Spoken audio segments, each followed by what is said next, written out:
poker's legendary champions, next generation stars, and tireless ambassadors of the game, sharing their wisdom and guiding your journey to high achievement on the green felt. This is Chasing Poker Greatness with your host, Brad Wilson.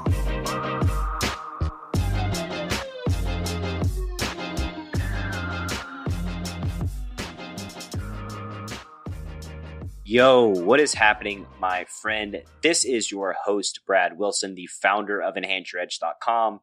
And today's guest is the author of the most recommended book by guests on the podcast, The Mental Game of Poker, Jared Tendler. It was super exciting catching up with Jared and learning how the master of the mental game is personally coping with the COVID crisis, what his plans for the future are. Here's a hint, there are more mental game of ... things headed your way. And in today's episode, you're going to learn how Jared, who's not a poker professional, found himself mixed up in the world of poker and leaving a legacy that's more powerful than many poker Hall of Famers. You'll learn Jared's wisdom for improving your mental game on a step-by-step basis, why being able to speak the same language is vital in a student-coach relationship, and much, much more. So without any further ado, I bring to you the OG poker mental game master himself, Jared Tendler. Jared, welcome to the show, sir. How are you doing? I'm doing fine, Brad. Obviously under the circumstances, pretty lucky to be a remote employee, and my wife is able to do that the same. And my daughter's home, and we're juggling it, and getting through. How are you? How are you holding up? Doing okay. Just staying indoors, not venturing outside too much. I wanted to ask you, since you're the mental game guy, right? Yeah. What wisdom would you like to share with folks who might be struggling in this age of coronavirus? Yeah, I think in general, like when we're dealing with uncertainty, a lot of people don't, or they're feeling a lot of anxiety, or they're feeling a lot of stress about the situation because there is so much certainty. And when there are like kind of firm unknowns, it does become quite a lot like poker in that regard, where what we are looking to do is like kind of strengthen the things that we do know very well, either about ourselves, about our families, about our communities, about our careers, and you just look for things that you can kind of double down on, in a sense, in terms of what is strong and what you can kind of be certain about. Because sometimes it's just so easy to kind of get so caught up in like the chaos and the stress of what is unknown, and you kind of lose sight of where kind of home base is, where that kind of foundation is. And I do think, in some regards, like us being kind of like locked down with our families, does provide that kind of benefit. Now, for some, obviously, it adds a lot of stress when their livelihood is in danger, or where they're trying to work now when maybe their spouse or kids were out of the house, and now they're trying to play poker online, and it's like there's just no more space for it. So there's kind of different stressors that can kind of still come out. But I think ultimately we're looking for a home base, a way of kind of settling our minds on something solid. Having some belief that these opportunities or these situations can be opportunities.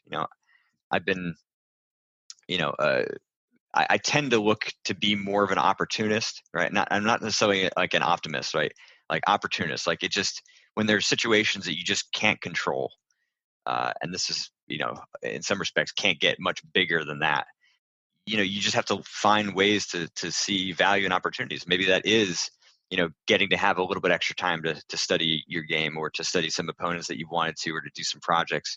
Or it's maybe actually to step away from poker and, spend more time with your family, or go take on, something else, do more reading, or learn a new craft, or watch some more videos or things that you've wanted to do for a while. So yeah, I'd say be an opportunist is kind of another one.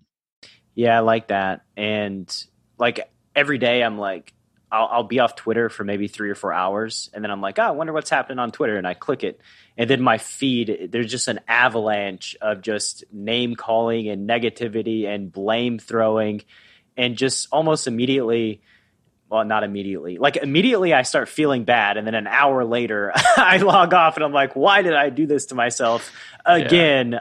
Just kind of falling into that trap on a daily basis can't be good for, it can't be good for the mental game.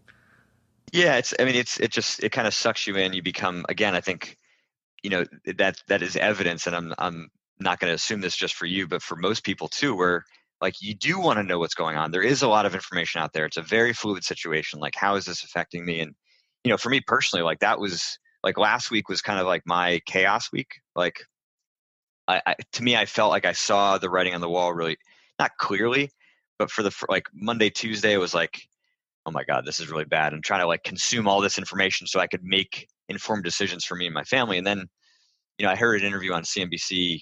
This guy, Bill Ackman, who's a big hedge fund guy, had said like he thought that we just needed to shut down the country for a month, and that's what needed to happen. If we do that, like, and we do it well, and we basically like virus dies, we've got tests available.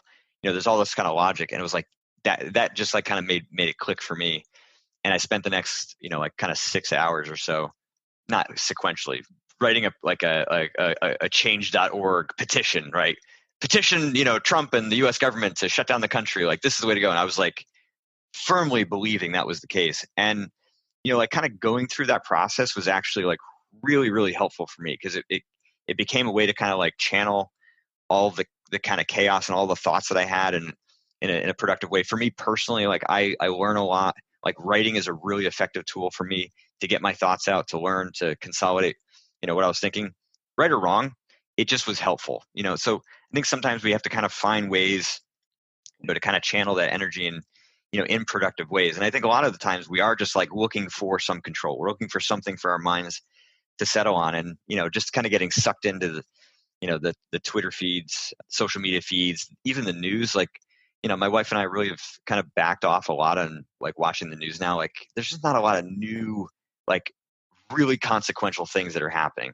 Obviously you want to stay, keep a pulse on things, but there's just so much I can't control. I not only did I do that change.org thing, I called all my congressmen, called my senators, called my state senators, called my, the governor, and, made my case known, did the best I could. And, now I'm kind of just putting my head down and just working, doing what I can, and focusing on things that matter to me. Yeah. I mean, that seems like the most logical approach. When you're sitting at a poker table, it's the same, right? You do everything that you can to make the best decision that you possibly can. And then you let the chips fall where they may. That's really all there is to it. Like, can I do something more than what I'm doing? Will this benefit me to invest this time, or will it be negative? And then, you just kind of go from there. And I don't want to get too bogged down in this situation, because I definitely want the podcast to be a haven for people to escape the Twitter feed. So tell me the story of how you got involved in the card playing business. Yeah, so fairly random, I'd say. It's called a stroke of good variance.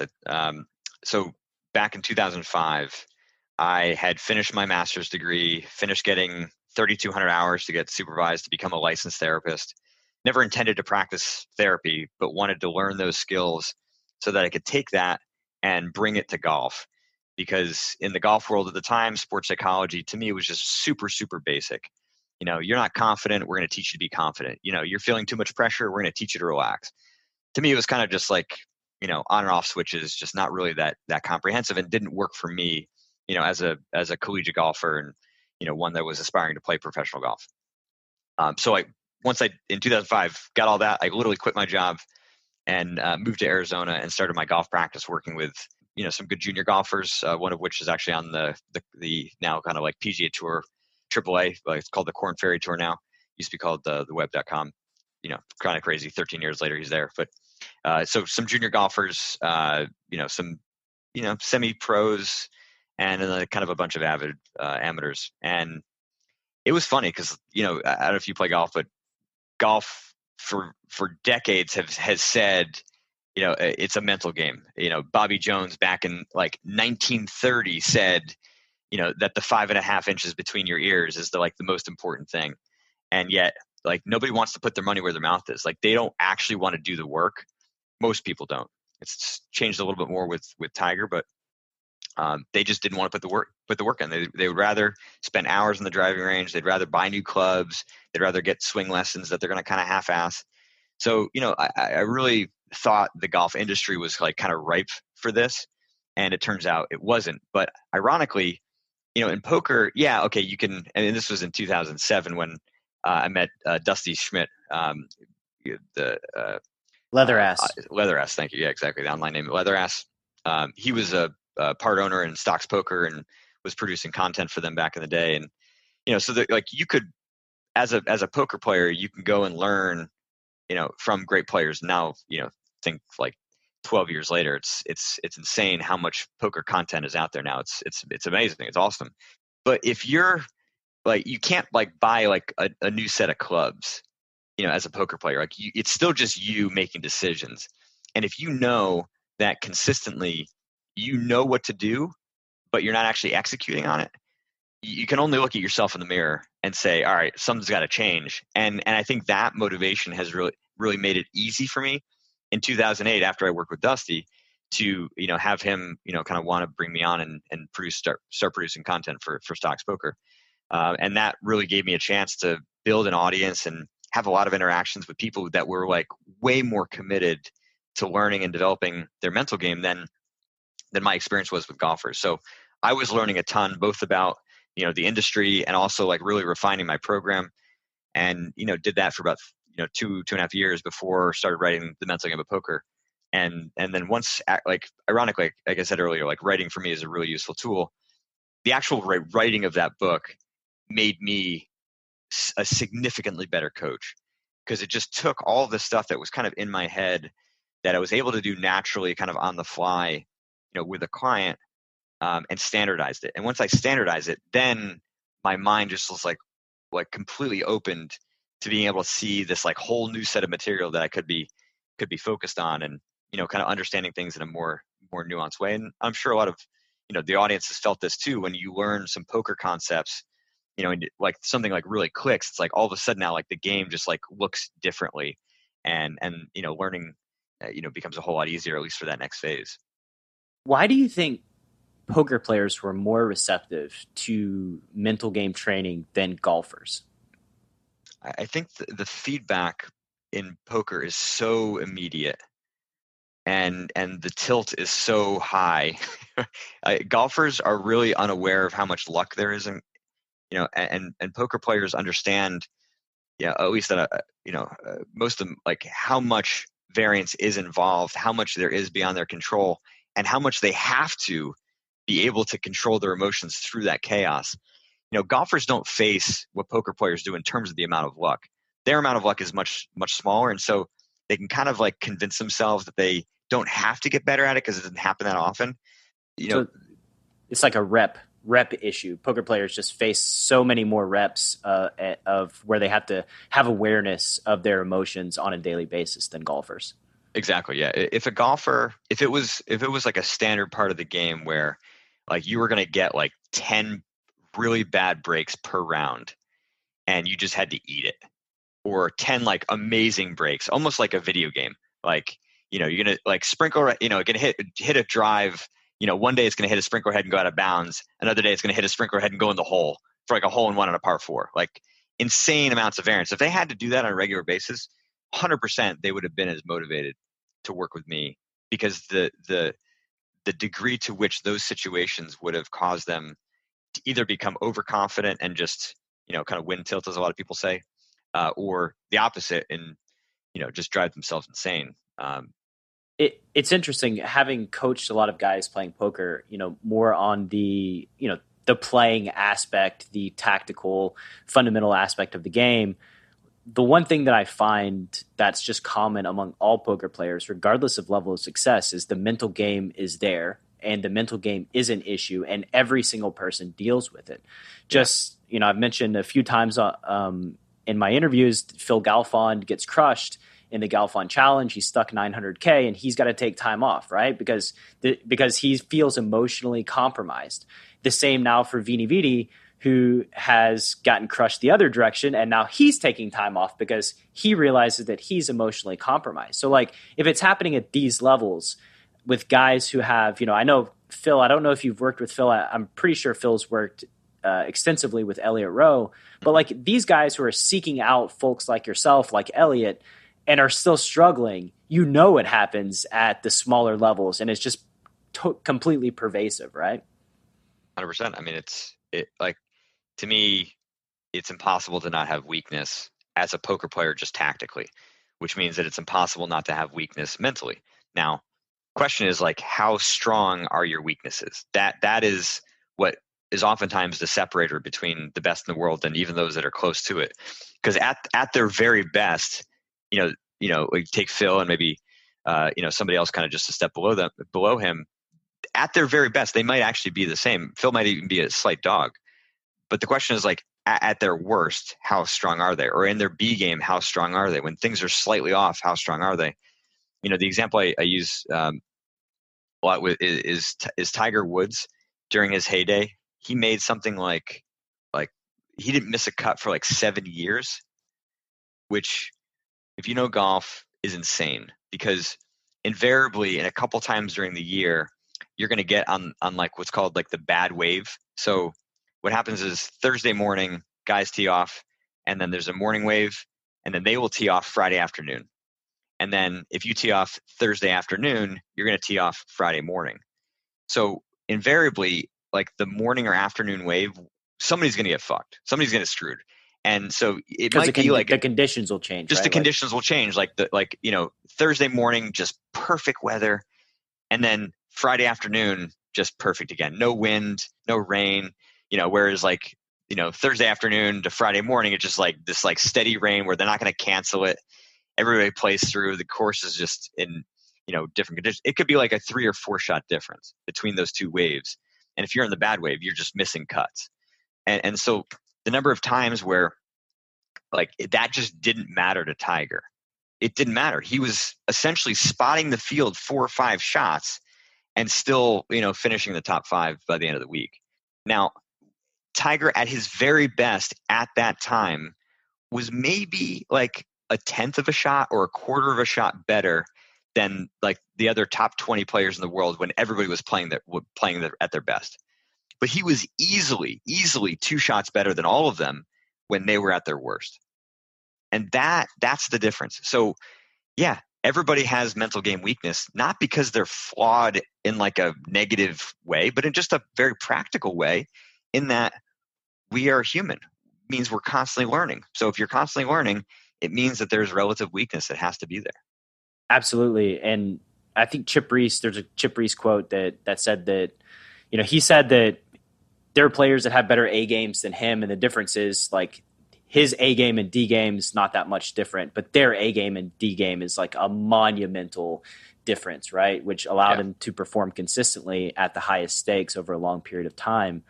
I have a thing. So I'd like to run this past you because I've noticed a pattern in my own poker playing, my own awareness.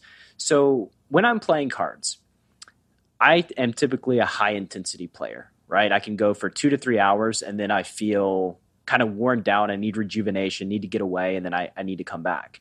However, when I'm stuck, say I lose 4 buy-ins, I can go longer. And I don't say that in like a tilt playing bad longer. It's almost more energy or adrenaline and focus. And I'm just wondering, like, physiologically, what's happening there? What happens when, you start out and things just auto go bad? Well, okay. Is the question at the beginning or at the end? Like what allows you to play for, let's say, 5 hours, like still at a high level versus only being able to play for 3? It's kind of both. It's kind of like what switch is being flipped there when, because I see it happen in other poker players as well, right? Like the conventional wisdom is quit when you're stuck or reduce hours when you're stuck because you're emotionally compromised and you're maybe not playing at your worst. Yet as human beings, this is like the opposite of all the high level poker players that I know. The practice is complete opposite from the conventional wisdom, which to me means, maybe there's some sort of disconnect. Like logically it makes sense, but then biologically something else is happening. And I just would like to know your thoughts. Yeah, so I would say it's less of a biological thing at a baseline, meaning like the biology is not what's creating like on its own. I would say it's more of a motivational thing, Mm. where you, like many other people, are more motivated to avoid losing than you are to win. And that can be for a lot of reasons. One is something called prospect theory, where this came from, if you know the book Thinking Fast and Slow, written by Daniel Kahneman. He did research back in 1979, something like that, called prospect theory. And it actually won him a Nobel Prize because it completely changed the way that economists thought about markets and market efficiency. And so essentially what prospect theory says is that people experience losing exponentially greater than they experience winning. So, it's the losing feels worse than winning feels good ratio.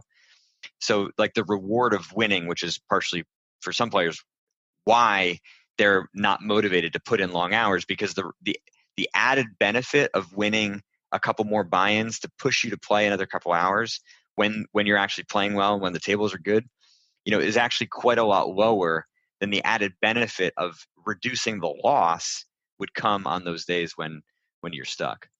Yeah, that makes sense. I mean, just from a ratio perspective, I can say 100% of my career, the days where I'm stuck and make my way back to even are way greater than days where I'm crushing and then work my way back down to even, right? Yeah. Yeah. So if you or others wanted to change this, you are starting to change like the feedback mechanism in terms of like what losing and winning feels like, right? And so yes, there is a bit of a motivational thing to it, but it's also just the way that you have coded losing, right? At this point in your career, and likely for others too, right? Losing does not have to take on the same kind of pain and anguish that it used to, right? Experienced, capable, like it's not going to damage confidence quite as much as it used to. But sometimes like the recurring momentum of that old pattern makes it feel like losing was just as bad as it would have been early on in your career. Or for some, these are reverberations of how they handled losing as a kid, And so to really understand that, no, I'm a different person today. Losing means something different to me now. And no, actually, like winning more money is really what I want. So you attach it more to your goals. If you want to set financial goals, you attach it more just to the challenge of yourself, to wanting to be able to put in a 5-hour session where you're winning. Like, and so not saying you go from, 3 hours to 5 hours in one go, but no, like you're going to steadily push yourself, to go from, 3 hours to 3:15 to 3:30 to 3:45, no different than you would if you were in the gym trying to bench press more weight. It's not a light switch here. You're trying to almost like redirect the energy and the intensity, both by reducing the pain of losing and by increasing the value that comes from winning. Yeah, I mean, this makes sense. It's just it's feedback mechanism based on previous experiences. Yeah. So let's segue to back to your experience coaching folks play cards. Yeah. What would you say is the most unexpected thing that's come from your journey? Good question. I mean, just the fact that I'm even working with poker players, has certainly been unexpected in its own regard. Is that I still think, the primary bulk of your audience? Or so I made a decision a couple years after Black Friday that I couldn't afford another version of that. 2013, I just released my second book, and like I was like over leveraged in a sense. 95% of my client base was poker players. So I decided at that point to start looking to diversify and have now a lot of trading clients, just business people. I do have a bigger roster of golfers now who are like actually want to work on it, which is cool. seeing the light. Seeing the light, exactly. Yeah. And then esports has been, kind of a big kind of new avenue. I don't know how familiar you are with, but organization named Team Liquid. It's the largest esport org in the world in terms of number of players. And so I'm kind of their mental game coach. I have been for almost just about 3.5 years now. So I've got like a really good kind of diversity of client base, which is also, kind of keeps things interesting to me. So yeah, I get get a little bit bored. It was one of the reasons I haven't really done my podcast for a number of years now. It's just like I felt like I was having the same conversations a lot, and just needed a break from it. But yeah, in terms of like what's surprising, I just think the fact that I'm actually just still doing this. It's just I've been doing it now for 15 years. Still feels fresh. I'm still motivated to do new things and work with new people. So yeah. It's like the more people understand about performance, the more they learn, the more value they see in the mental aspect of things. It's like a completely different realm. It's like in poker, obviously there's the fundamentals, there's the strategic aspect of it. But then to say that there's no emotional aspect is kind of silly, right? Like it's as big of a piece of the puzzle as anything else, and affects win rate, affects ability to be successful over long term. I mean, I have friends who at points were more talented than me, but completely flamed out and weren't able to make it in poker just because of, they couldn't maintain their emotions. They become emotionally compromised. And for folks like that, all it took was one time. Like they could be crushing, win 100K in 2 months, and then have one bad day where they go completely broke. And then that's that, right? So like, obviously these are things that need to get under control. And I would think that young kids playing video games, competing at high levels of video games, are going to be super stressed. And it's going to be a massive, massive part of their ability to maintain success, right? 100%. Yeah. And frankly, the sophistication level of the esport audience, I think, was actually lower than the poker audience when I started. And, like Tommy Angelo was around before I came around. Shoemaker had written a couple books. Poker Mindset was out. Like there were some books, so people that were already kind of, tuned in. Esports, like there's a couple guys, but it's now kind of just beginning to creep up in level of importance. So yeah, there's a huge opportunity. The other thing I want to say too is, you're talking about like the need to understand emotions, but there's actually kind of a second part of, the mindset mental game aspect, which is that as a poker player, your muscle is your mind. Like, and so thinking about like the conditioning of your mind needs to be taken with the same kind of seriousness that an athlete would be conditioning their body. Because if a golfer, or frankly any athlete, just is not in proper condition, their ability to do their job is just not going to be able to sustain themselves. And I know a lot of poker players have really kind of gone on fitness crazes and really kind of taken care of their body and their nutrition, which is awesome. But that doesn't necessarily mean that your mind is automatically in like kind of tip-top shape. Those are two different things. You can actually be out of shape and be unhealthy and have like higher levels of like mental proficiency. Now you take two people, like one who's out of shape, one who's in perfect condition, and they've both done, the kind of the mental conditioning. Then the guy who's in physical shape, should on average be better off because their body is in kind of in a better position. But those two are not always kind of mutually exclusive. And it's sometimes easy to think that, just focusing on your body is enough to get yourself in good mental shape. And so I'll take the bait. I'll take the bait. What's the granular process of improving your mental conditioning for folks? Like, what would it look like on sort of a step-by-step level on a regular basis?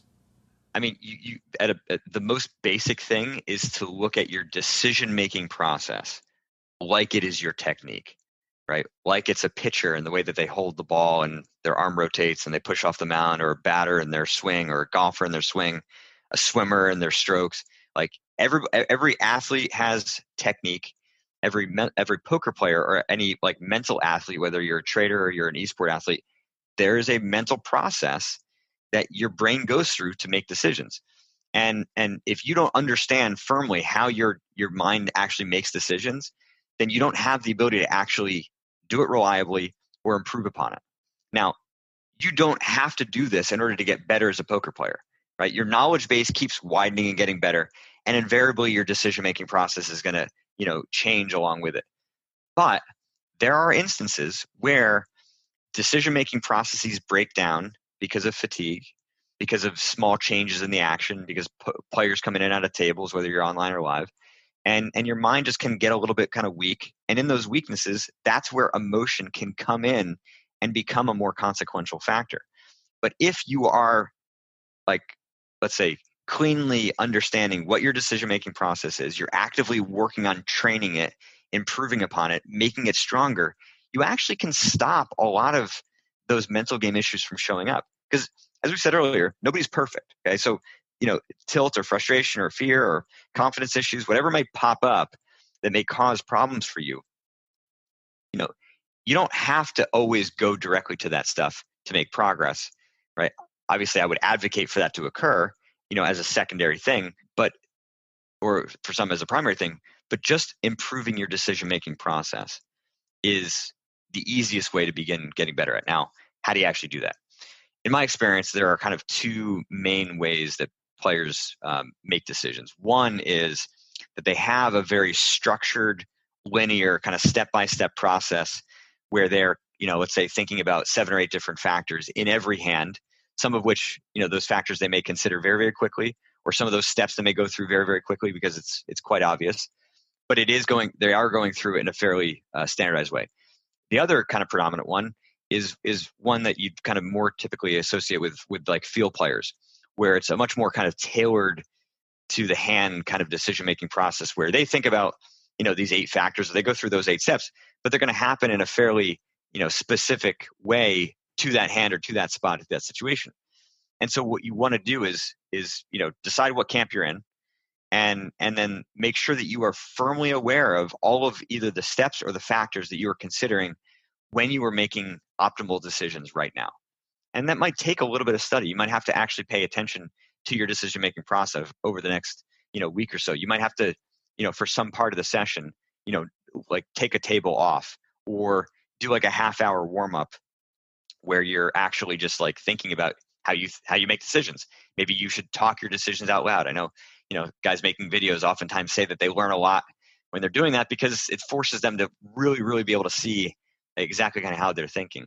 So once you have a good map of your decision-making process, then you want to start to understand where are the weaknesses? Where is it going to start to break down, right? Because it's either going to be, and I guess I probably should have said this before. So you have, on the one hand, decision-making process, which is happening in either of these two predominant ways. Obviously, there can be some people that are a bit of a hybrid. Then you have your knowledge base, okay? Your decision-making process is like a bucket, connected to a water well, okay? The water beneath the surface is your knowledge base. Bucket drops down, pulls up water, right? That's what your decision-making process is doing, okay? And so if you are able to drop that bucket down, and when it comes back up, there's a couple holes in it, right? There's leaks, then you're not able to access the knowledge that would have allowed you to make a better decision. So we have to figure out what are the patterns, what are the ways in which your decision-making process breaks down. And again, study that, isolate it, and then find ways to actually practice making decisions. Again, you could do the one table kind of warm-up, especially if you're a catch game player. Play a sit and go if you're a tournament player. Do a hand replayer session where you load up a bunch of hands that were challenging from the previous week, and you just go through and talk out your decisions, or make sure that you're thinking through your decisions for 10, 15, 20 minutes as a warm-up to your day. And then throughout the session, right, you're aware of when it is that decision-making process is breaking down. If you know, right, so this is actually probably perfect for you, you're going to push yourself to play high-level poker beyond 3 hours. Well, your capacity right now when you're winning money is to play 3 hours. It means beyond that, your decision-making process is going to start to break down.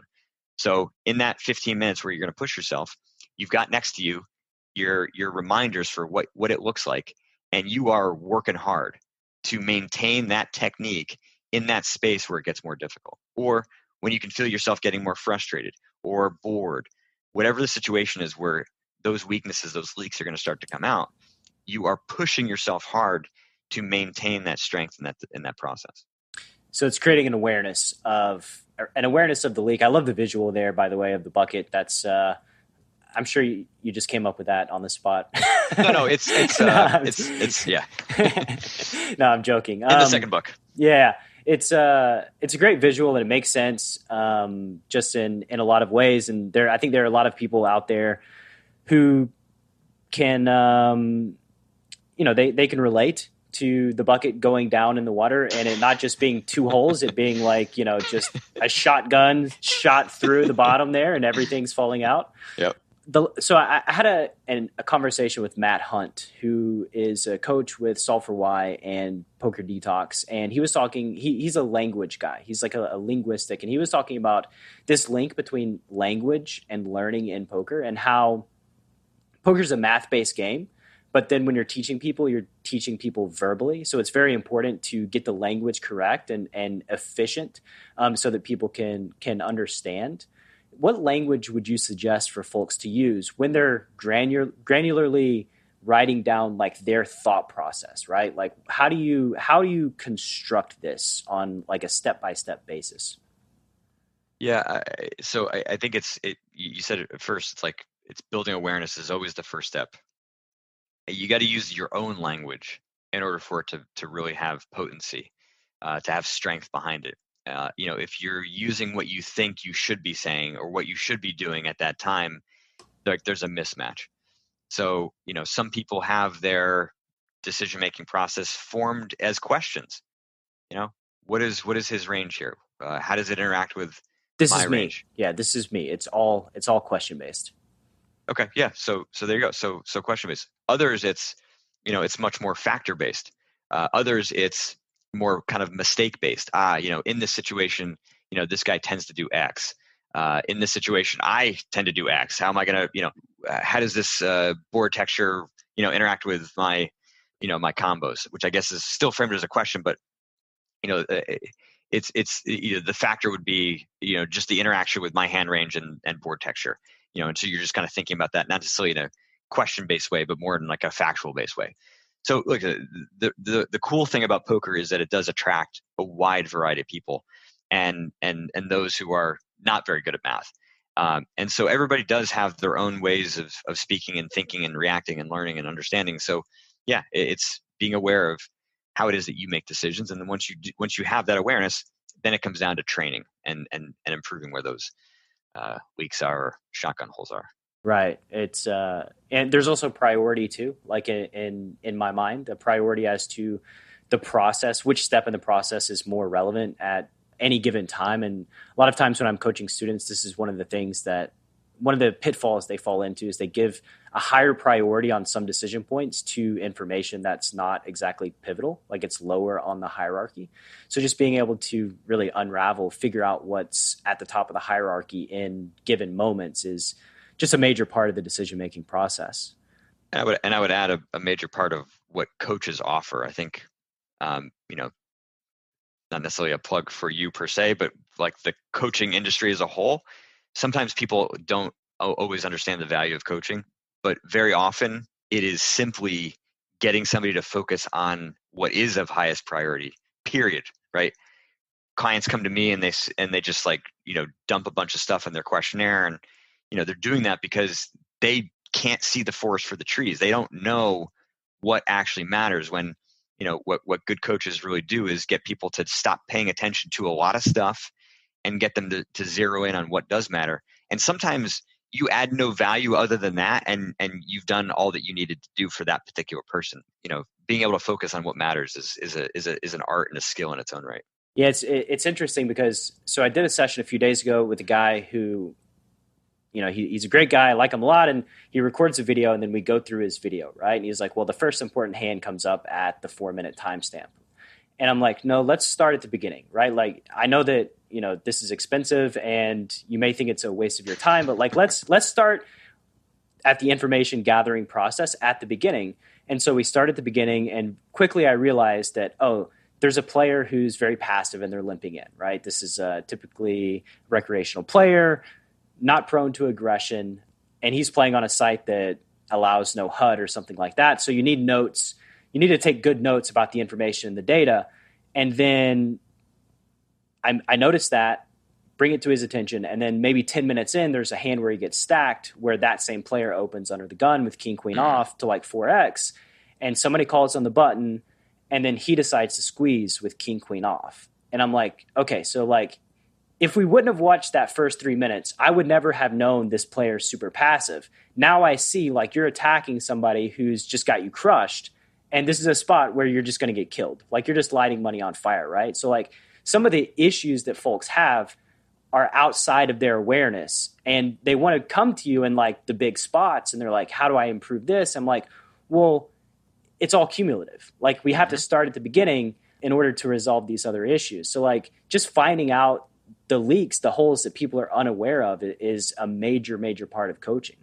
Yeah, they assume that their analysis of the problem is correct, right? And so, yeah, there's a big difference between identifying symptoms and really understanding kind of the causality or what the real problems are. And people, by and large, are not very good at doing that for themselves, myself included. I mean, for anybody, it's hard to have that third person perspective on yourself when it's your own knowledge that's creating that perspective. It's like, how do you even do that? Like, yeah, you don't know what you don't know, right? Like that's exactly the problem. The problem is you don't know what you don't know. And like anybody, you've been in poker long enough, and somebody will come to you for feedback, and they'll describe a hand history, and like the coach will say, well, it depends, right? And like exactly in that gap of it depends, like what does it depend on? These are the factors that we need to be taking into consideration to make these decisions. And well, if they knew what it depended on, they wouldn't be asking the question. So that's really right. That's the root of the problem is what does it depend on? How do you gain awareness of taking all these things into consideration before you make your decision? That's right. Yeah. And so for me, I think a lot of like the early stages of my coaching process is kind of creating that alignment on how to get people to gather up the right information so that when they come back, they're in a better spot to, interact. And you talk about language, like, yeah. And we also need to kind of speak the same language in terms of like theory and concepts. And so, I think what's been nice is that most of the clients that have come to me in the last 5-6 years, minus the esports guys, have all read at least one of the books. And so there's already, some, kind of awareness. I actually had one client who started with a few months ago. He'd gotten a referral from a friend and literally just didn't even know my name until that point. And so it was like, I actually was like going through and like teaching him some of the basic concepts again, which I hadn't done in a long time. I actually felt like I, learned a little bit just from having to do that again. But yeah, that shared language I think is so important because, if you're seeing like the information gathering in the same way that, the coach needs it to be, then, you guys can have a really good working relationship. So this begs the question: where's the mental game of esports? This is like the next project, right? It's right for the picking. Funny, I'm working on the mental game of trading right now, and I'm probably 60% of the way through that. Which I should say has gotten it's been pretty crazy to like how much new material there is that I know will apply to poker players. So I think what I'll end up doing is like there's not going to be a mental game of poker 3 for poker, but what there will be is like the mental game of trading translation back to poker players. Right. To kind of use that book again. So. Are you still working with Barry Carter? Not on this one because he doesn't know very much about trading. Well, one could make the argument that he didn't know a ton about poker either. Sorry. I think he would make that argument as well. Yeah, yeah, he could make that argument himself if somebody goes back and listens to our episode. He tried many times to convince me not to hire him, and I was dumb enough too. Yeah, Mental Game of Poker was released on Black Friday, right? Like that was the day before. It was released on the Thursday. I can still picture, like the excitement of seeing, we really, I forget exactly what time it was, but it was on my website, so I just like open up my email and just see like PayPal order, just like coming in. Probably had sold like 120 copies like in the first, 12 hours or something. And then I had a client session and I looked in my email and they were just like dry for like an hour and a half. I was like, oh, that's weird. And then I went on Skype, and then I went like back on Skype or where I went on Twitter or somewhere. It was like, the world had just ended. It's like, ruh-roh. Uh-oh. Yeah. I was at a flag football tournament and I had my phone in airplane mode and I turned it on and had like 10 texts from people that I never talked to. And they're like, hey, are you okay? And I'm like, oh, fuck. Like something has happened. I don't know what it is, but something bad has gone on. Right. Like I heard Jared Leto was in like some like meditation retreat for like 10 days. Like, hey, pandemic. Yeah, he came out, checked his phone, and snap went back just in. Went back in. Exactly. Like, nope. Yo, Coach Brad here, and I have a very simple question. How would you like an opportunity to join Nick Howard's crew at Poker Detox? This is a chance for you to have world-class coaching and hop on the fast track to destroying online cash and MTTs without risking your own money or enduring years of pain trying to figure things out on your own. I recently had the good fortune to go behind the scenes with Nick and his detox crew to experience for myself their training methods, and quite frankly, I was blown away and have never seen anything like it. The Poker Detox system is both powerful enough to supercharge your game and simple enough to implement hand after hand. In the last year, they have verifiably fast-tracked multiple players from 50 no limit all the way up through 1K no limit, and on average, their players are winning 8 big blinds per 100 on non-app sites across all stakes, with the majority of volume being played at 200 through 500 no limit. However, this opportunity is not for wannabes or lazy bums. This is for folks who are obsessed and want to do the work so that they can reach their full potential as poker players. To qualify, you must be able to provide a break-even or winning graph in cash games or MTTs over the last 3 to 6 months and be willing to play full-time. To take the next step, all you have to do is send me that graph via email, brad@enhanceyouredge.com, or send a direct message to @enhanceyouredge on Twitter, and I'll personally guide you through the next step in the process. Once again, that email is brad@enhanceyouredge.com, and the Twitter handle is @enhanceyouredge. Thank you for your time. I'd love to hear from you soon. And now, back to the show.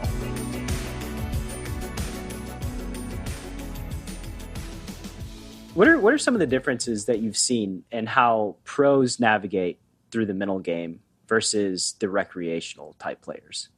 I'll answer that slightly differently. Recreational players have their poker issues are personal. Like, they're not good enough poker players to have the stuff that's showing up at the table be like kind of pure like performance-based issues. Whereas like poker players, sometimes it's connected, right? Sometimes it's like, all right, you're you're too perfectionistic, you've got these fears of failure, and it's like, no, they started when you were a kid. For a lot of people, that's not the case. It's like there's just something about the competition that just like brings out, like different stuff, or they're just not educated enough and they have perspectives or beliefs about the game, or variance creates so much chaos. And so there's just that thing that they have to be able to like really understand how to train and correct, these more like performance flaws. Recreational players, they haven't gone through that. Now, if I were to talk to them about their job or about their work, then we could sort of make that case and have it be segmented that way. But so it's not even on their radar. Yeah. I mean, I think, they think their issues are poker related. They're like, I get so pissed off when I get stacked, or, I crap my pants every time I make a final table. And, okay, so sure. Like, yeah, you could say that that's, some inexperience and you're playing up against good players. And yeah. Okay. But, it turns out that a vast majority of them, have issues that would make them not just like view a final table, even if it was, online or live, as just a total free roll. It's like, I know I'm not great at this game. I know I'm outclassed. Like, who cares? Like, let it fly. John Hespit, just like have fun and just make the most of the opportunity. And like, so if that's not the case, then, it's usually something personal that, is not allowing them to like kind of see the opportunity that way. So I'd say that's kind of the biggest difference. In terms of the seriousness, it varies, man. Like it's like I have some recreational players that I'm working with right now who are more serious than some of the pros that I work with. And pros are more talented. They've got more time to actually work at it. But desire is not always a given with the guys who are making a living from it. For sure. I mean, this is I've spoken about this many times on the show. Like the irony when I'm playing it at I lived at the Commerce Casino for a while, playing 60 hours a week, and you have this hilarious thing if you're paying attention. You have the rec players who are all successful in business and have tons of disposable income to play high stakes poker on a daily basis. And they all, in their free time, come and play poker.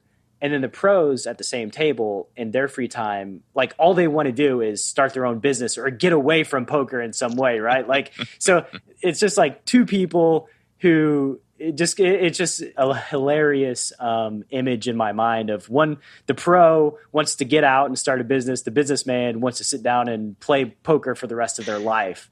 Right. It's like, it sounds like some, like B-rated movie in the making of like some guys like cross streams and all of a sudden they're, implanted in each other's bodies.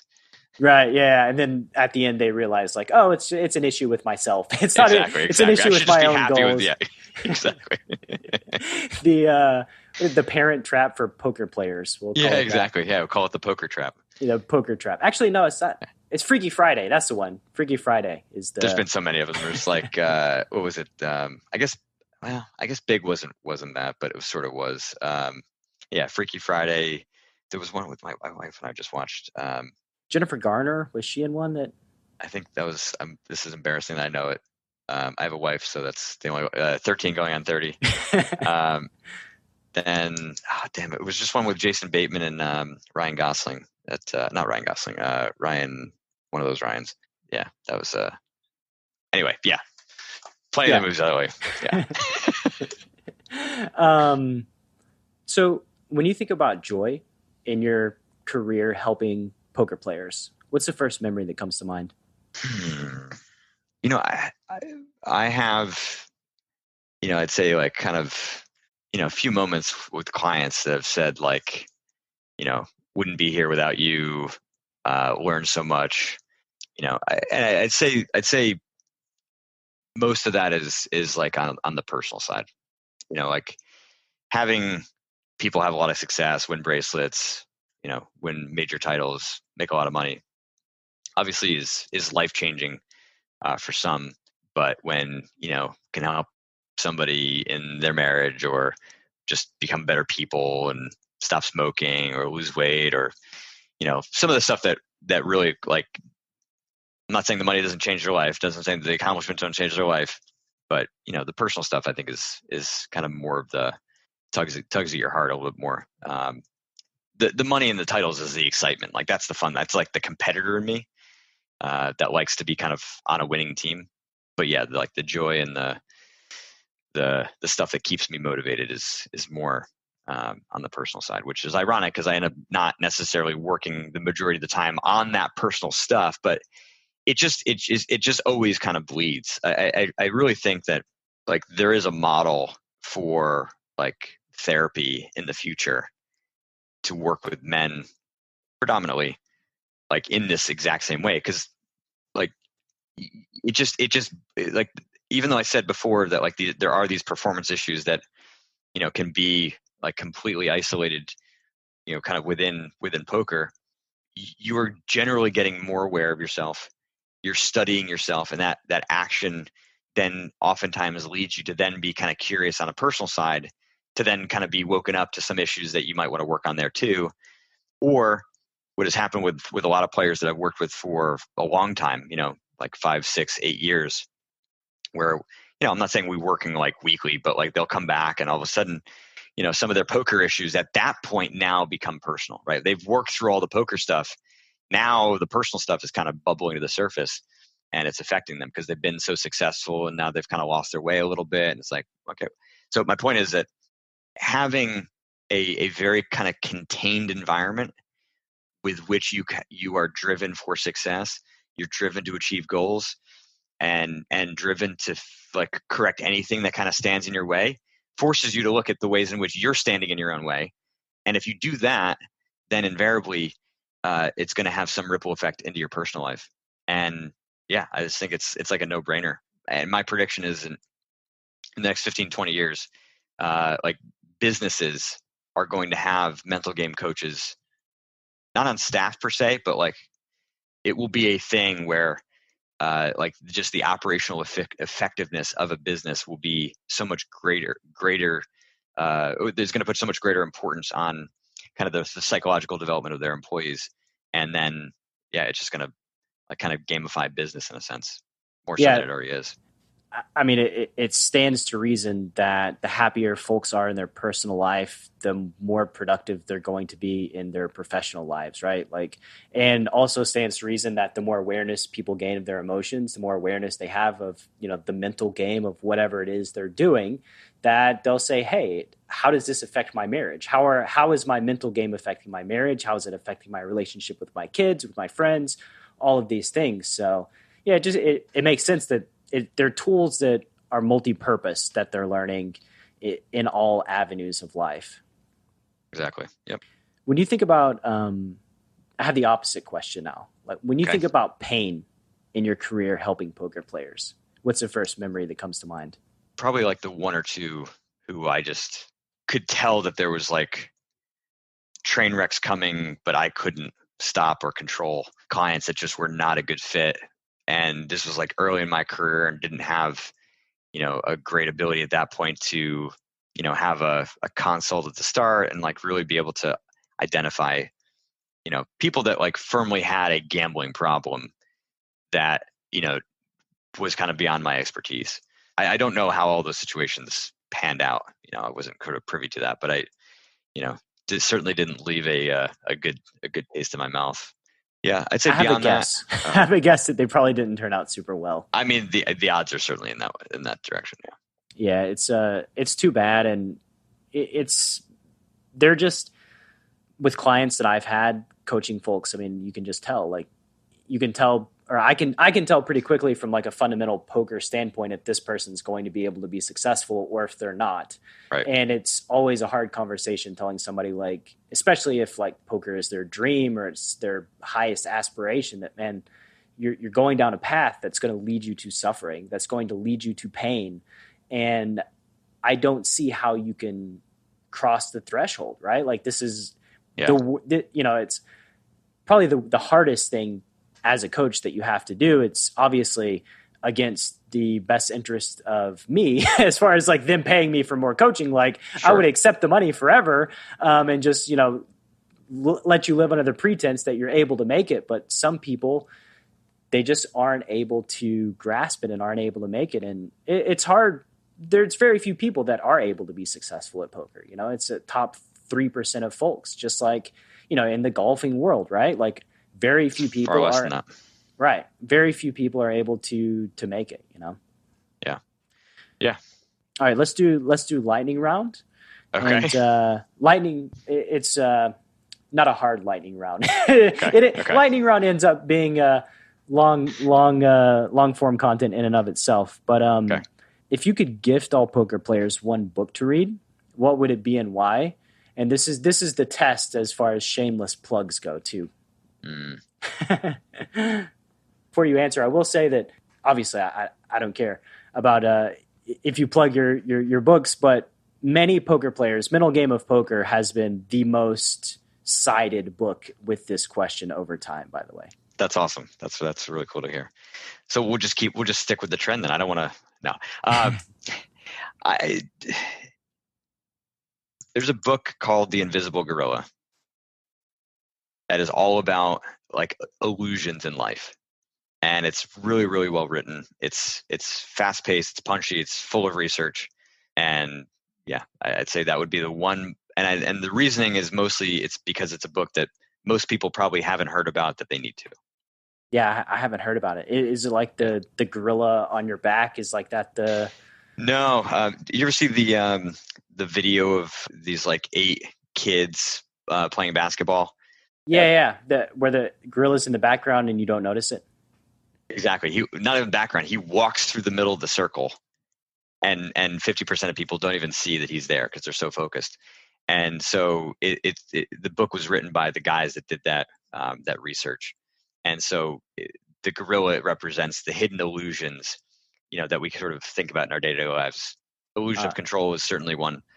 Illusion of memory is a big one. And I think for poker players, that's a really valuable one, because we all kind of end up creating these like narratives or stories about a poker player that they don't like, or themselves, or situations, or a casino, or an online poker site, or whatever, right? And sometimes it's based on false pretenses. Like our memory is not that good. I mean, I'm fortunate my memory was garbage beforehand, so I was never under that false pretense. but I've learned in the last 6 years, thanks to my sister and my wife, where all my holes are. So yeah, awareness is king. Yeah, it's tough navigating the cognitive biases that we all have as human beings, and this is one of the major benefits of online poker, at least, where you have a database. You don't have to rely on your memory because you can just dredge it all up in your hand histories and look through it. Live poker, obviously harder, right? It's hard to even when you have the individual hand histories. Going back to what I was saying before about collective information, you pull it out without context, and it's totally different than it was in live action. So it's just really, really hard navigating these biases as a poker player. If you could wave a magic wand and change one thing about poker, what would it be? Highly regulated in a like proper way worldwide. Yeah, hard to argue. Hard to argue with that one.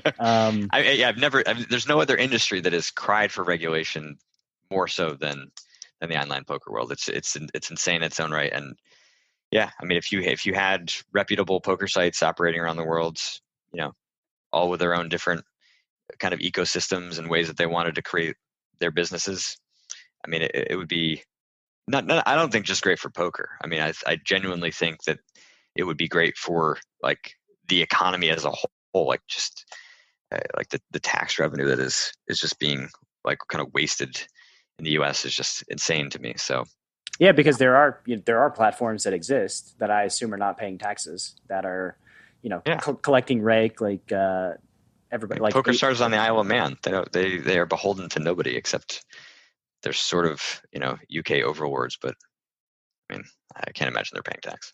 Yeah, it's always like from a poker player's perspective, it's silly too. Like we have the lottery, right? Like there are a bunch of states that have legalized sports betting, and like I know sports betting is like the number one league of poker players, and there's 1 out of 10,000 that are profitable over their lifetime. Like it's almost non-existent. And the ones that are profitable, the edge is so razor thin. It's insane. And like I have one friend who's profitable, and he did it for 7 or 8 years. And like this is the smartest human being that I've ever met in my life. If you would see the spreadsheets and the models that he builds to choose like 3 or 4 bets a day, like in live betting in real time, like it's just insane the links he goes to find an edge that he can exploit. Like it's crazy. It is. If you could erect a billboard that every poker player has to drive past on their way to the casino, what's it say? Prepare. It's shocking to me still. Now, I don't think poker players aren't necessarily arguing with me anymore that they should do it. Like, when I first came into poker, people were like, "What are you talking about? Prepare? Prepare? You just turn it on. Print money. Easy game." So now I think most people understand like why it's important. They just don't do it. Yeah. I mean, it goes back to the golfers, right? And they want to go to the range, and because this is more fun. It's more fun to play. It's more fun to sit down at the table. Way more fun to play. Put in the volume. It's not very sexy to prepare and study and really focus on building your awareness, and just focus on, just really fundamentally understanding what is happening in these moments. So, because that, like you said, writing down the thought processes, writing down your thoughts, figuring out exactly what's going on. You can't fix something that you have no awareness of. Exactly. Yeah, it's funny because that is like one example where like the ROI on your time is super, super high. Like I actually think so. Like from a preparation standpoint, those like 5 to 10 minutes that you take to prepare are worth way more than if you extended your session out by 5 or 10 minutes. Because the quality of the whatever that chunk is that you are playing, if it's raised on average by some percentage, means that for that entire time you're playing better, not just those getting like 5 or 10 more minutes of mediocre play. And then doing 5 or 10 minutes of a review, of a cool down, of a data dump, of some writing at the end of the session has I think equivalent levels of value to just like kind of keep that cycle of growth, improvement, high level play, clarity, going. So it's one of those scenarios where people, yes, want to do what comes easily to them, but they're also not actually being very practical in terms of like seeing the monetary return.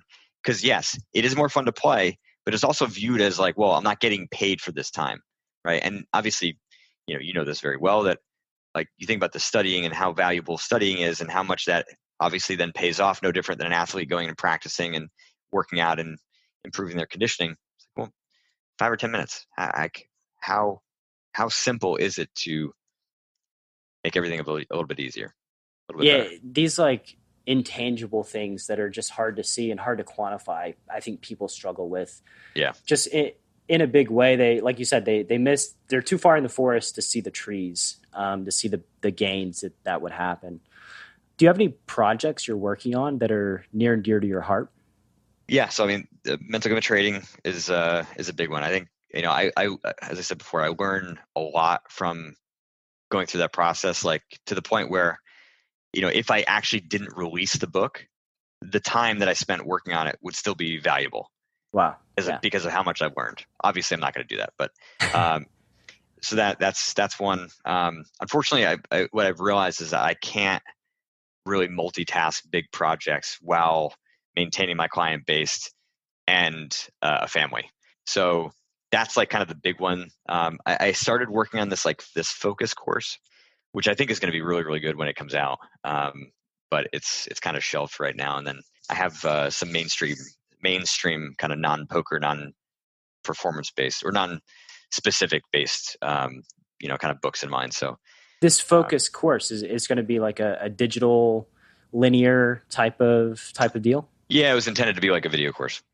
Cool. Yeah, with like videos and other kind of stuff to make it multi-dimensional. So nice. Well, yeah. I just can't focus on it. Can't focus on the focus course. Makes sense.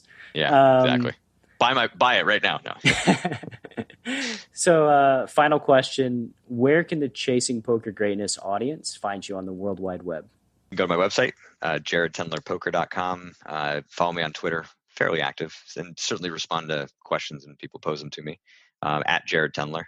And yeah, that's pretty much it. Awesome, man. Looking forward to the mental game of trading. It's been great having you on the show. I'm very grateful for your time. And let's do this again. Let's do this again a few years down the line when the focus course comes out. Yeah, sounds great. And when we're not quarantined. Yeah, when we're not quarantined, for sure. Yeah, awesome. And I will say too that for anybody who hasn't gotten the mental game of poker yet, it still is available for free on audiobook. If you don't have an Audible account or an Amazon account, you just go to jaredtendlerpoker.com/free, and it's kind of a simple, easy way to get it. It's kind of a no-brainer. Wow. I still get paid. You get it for free. Everybody wins. It's a win-win. Yeah, exactly. Thank you so much for listening to this episode of Chasing Poker Greatness. If you have yet to subscribe to the show, please take a second to do so on Apple Podcasts or wherever your favorite place to listen to podcasts may be. For more content from me, Coach Brad, please visit our YouTube channel at youtube.com/enhanceyouredge, and I'll see you next time.